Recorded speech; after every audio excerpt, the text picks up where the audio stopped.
facing the last ticket to advance. Stephen Lee missed the green ball on purpose. Then he pretended to be regretful. For the illegal bets of up to 350,000 euros off the court, he has to do it. Otherwise he will miss the opportunity to make money. However, the truth can never be hidden. Later, the World Taiwan Federation has identified Stephen Lee as suspected of match fixing. Ultimately, he not only faced a hefty fine, he was also banned for up to 12 years. He was in his late 40s. This result directly ended Stephen Lee's career. A generation of pole masters just disappeared. More importantly, it casts a shadow over the sport of snooker. Let's go back to that game in 2012. This is Ding Junhui versus Stephen Lee. The game has reached the decisive moment. Facing the defensive dilemma created by Stephen Lee, Ding Junhui seemed a little helpless. Not only did he fail to solve the ball, it also left the opponent with an opportunity to attack. The original balance has changed. For experts like Stephen Lee, it is not difficult for Qingtai to win. Therefore, Ding Junhui had almost given up hope after his mistake. But before Ding Junhui could react, a dramatic scene took place.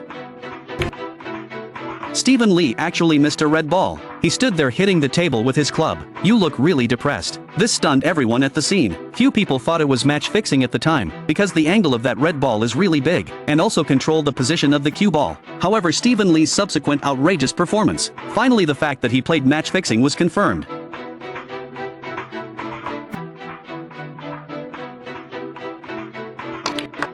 After scoring the green ball with force, Ding Junhui originally wanted to attack the red ball on the left, but the force was too great, causing the two balls to stick together. The attack was interrupted. As a rival, Stephen Lee is even more uncomfortable than Ding Junhui, because every accidental mistake of Ding Junhui will bring Stephen Lee one step further from 350,000 euro. He needs to lose the game to get the money. Just when Stephen Lee thought the plan was going to fail, Ding Junhui's operation gave him hope.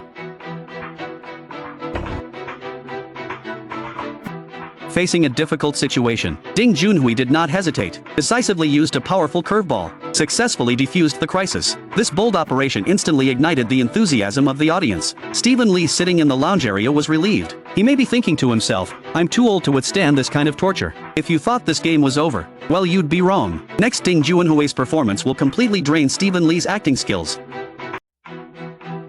30.